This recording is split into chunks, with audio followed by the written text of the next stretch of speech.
Hi friends, welcome to my channel. இன்னைக்கு Hyderabadi chicken gravy வீட்ல வந்துட்டு ரெஸ்டாரன்ட் ஸ்டைல்ல எப்படி செய்யலாம்ங்கறத பார்க்கலாம். So first வந்து நம்ம தேவையான பொருட்கள் என்னன்னு பார்த்தோம்னா chicken வந்து 1/2 kg, curd 1 cup. Marination தான் ரொம்ப important. So first வந்து chicken marinate பண்ணிக்கலாம். 1 cup curd எடுத்துக்கிறேன். அதுல வந்துட்டு 1/2 spoon மஞ்சள்தூள், அப்புறம் ஒரு பெரிய ஸ்பூன் காஷ்மீரி மிளகாய்த்தூள், ஒரு பெரிய ஸ்பூன் இஞ்சி பூண்டு பேஸ்ட். இதை வந்து நல்லா மிக்ஸ் பண்ணிக்கலாம். தயிரில் அந்த திரள் இருக்கும், அது இருக்கக்கூடாது, அது வரைக்கும் நல்லா மிக்ஸ் பண்ணணும். அதுக்கு முன்னாடி ஒரு 1/2 ஸ்பூன் உப்பும் சேர்த்துக்கலாம். இதை வந்து நல்லா மிக்ஸ் பண்ணி விட்டுடணும். பாருங்கள், இந்த மாதிரி இருக்கணும், நல்லா நைஸாக. இப்போ வந்து நம்ம இதில் சிக்கன் வந்து போட்டுக்கலாம். 1/2 kg சிக்கன் வந்து நல்லா வாஷ் பண்ணி க்ளீன் பண்ணி எடுத்து வச்சுருக்கிறேன். இதை வந்து இதில் போட்டுட்டு நல்லா ஃபுல்லாக கவர் பண்ணி மேரினேஷனுக்கு வச்சுருவோம். மேரினேஷன் வந்துட்டு அட்லீஸ்ட் 1 ஹவராவது இருக்கணும், அப்போ தான் வந்து டேஸ்ட் நல்லாயிருக்கும். ஸோ 1 ஹவருக்கு வந்து இதை நான் மேரினேட் பண்ணுறதுக்கு எடுத்து வச்சுருவேன். ப்ரிப்ரேஷன் வந்துட்டு நான் ஒரு 1/2 hour கழிச்சு தான் ஸ்டார்ட் பண்ணுவேன். நான் ட்ரை ரோஸ்ட் பண்ணுவோம். எல்லாமே நம்ம ட்ரை ரோஸ்ட் பண்ணிவிட்டு மசாலாலாம் அரைச்சி தான் நம்ம செய்ய போகிறோம். ஸோ எடுத்து வச்சாச்சு. ஸோ ஒரு 1/2 hour கழிச்சு ப்ரிப்ரேஷன் பண்ணியிருக்கேன். பாருங்கள், மிளகாய் எடுத்துருக்கிறேன், வெங்காயம், இஞ்சி பூண்டு, மல்லி, தக்காளி, கொஞ்சம் சீரகம், மிளகு, அப்புறம் வந்து ஒரு 7-8 கேஷ்யூ எடுத்துக்கலாம். ஃபர்ஸ்ட் வந்து நம்ம கேஷ்யூவை வந்துட்டு ஃப்ரை பண்ணி எடுத்துக்கணும். இதை வந்து மித்த ஸ்பைசஸோடு சேர்த்து போட வேண்டாம், தனியாக ஃப்ரை பண்ணி எடுத்து வச்சுக்கலாம்.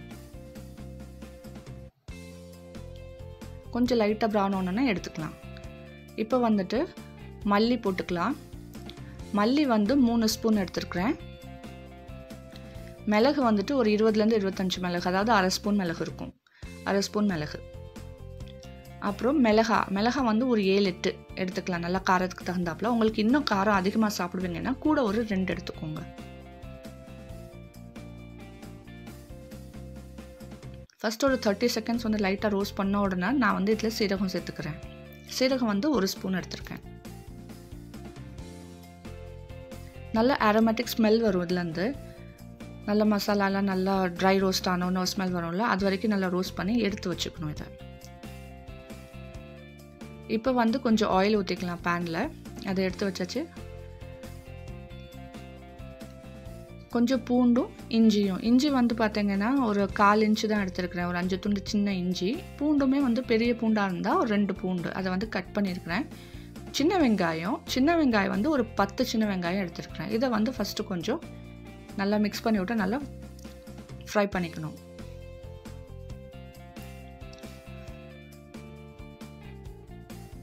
கொஞ்சம் வெங்காயம் சாஃப்ட் ஆனோடனே இதில் வந்துட்டு ஒரு தக்காளி, நல்லா பழுத்த தக்காளியாக இதில் போட்டாச்சு. தக்காளி சாஃப்ட் ஆகிற வரைக்கும் இதை வதக்கணும். வதக்கி முடித்தோன்னே இதை வந்து எடுத்து வச்சு ஆற வச்சு, இப்போ நம்ம எல்லாமே கேஷ்யூ, அப்புறம் ட்ரை ரோஸ்ட் பண்ண மசாலா, மல்லி, இதெல்லாம் இருக்குல்ல, அது அப்புறம் எல்லாம் 3ஐயுமே ஒன்றா போட்டே பேஸ்ட் பண்ணிக்கலாம். தனித்தனியாக பேஸ்ட் பண்ணணும்னு அவசியம் இல்லை, எல்லாம் ஒன்றா போட்டே பேஸ்ட் பண்ணி எடுத்து வச்சுக்கலாம். இந்த அளவுக்கு இருந்தால் போதும். இப்போ வந்து எடுத்து வச்சுக்கிறேன். இப்போ வந்து சிக்கன் நம்ம கிரேவி பண்ணுறதுக்கு ரெடி பண்ணலாம்.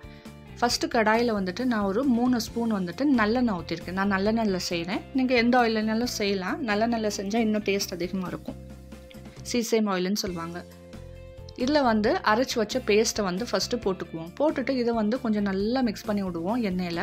ஒரு 2-3 நிமிஷம் வந்துட்டு நல்லா வந்து இது ஃப்ரை ஆகட்டும். கொஞ்சம் மசாலாலேருந்து எண்ணெயெல்லாம் விடட்டும், தனித்தனியாக வெளியில் வரட்டும். அது வரைக்கும் இதை வந்து கொஞ்சம் நம்ம ஃப்ரை பண்ணிக்கலாம்.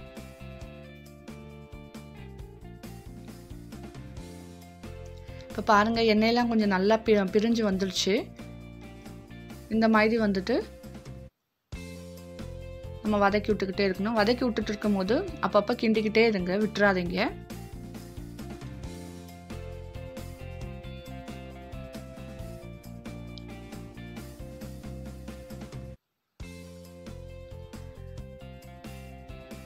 ஸோ இந்த அளவுக்கு வந்துட்டு கிண்ணா போதும். இப்போ வந்து இதில் வந்து நம்ம சிக்கன் வந்து மேரினேட் பண்ணி வச்சிருந்த சிக்கனை வந்து இதில் போட்டுக்கலாம்.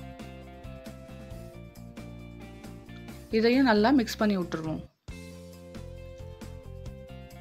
ஒரு 7 to 8 minutes 7 to 8 நிமிஷம் வந்துட்டு இதை வந்து நம்ம ஹை டு மீடியம் ஃப்ளேமில் வந்துட்டு நல்லா ஃப்ரை பண்ணணும். அப்படியே வந்துட்டு மூடி வைக்க வேண்டாம். அது வரைக்கும் கொஞ்சம் நல்லா ஃப்ரை பண்ணலாம். அப்பப்போ கிண்டி விட்டுட்டு இருக்கலாம்.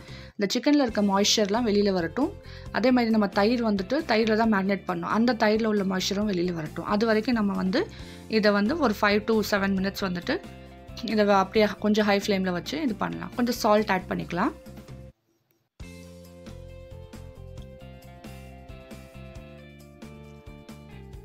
இதில் தண்ணி ஊற்றணும்னு அவசியம் இல்லை. தேவைப்பட்ட அவங்களுக்கு வந்துட்டு கொஞ்சம் குழம்பு கன்சிஸ்டன்சி வேணும் அப்படின்னு நினச்சிங்கன்னா ஊற்றிக்கலாம். சிக்கன்லேருந்தே நிறையா தண்ணி வரும். இதை வந்து நான் ஃபஸ்ட்டு வந்து ஒரு 10 நிமிஷத்துக்கு மூடி வச்சிடுறேன். அப்பப்போ நடுவில் ஒரு 3-4 நிமிஷம் எடுத்து பார்த்துக்கிட்டு இருப்பேன். பாருங்கள், நல்லா பிரிஞ்சு எண்ணெய்லாம் வெளியில் வந்துருச்சு. அதுவும் இல்லாமல் சிக்கனும் நல்லா வெந்துருச்சு. சிக்கன் கிரேவி கம்ப்ளீட்டாக ரெடி ஆயிடுச்சு.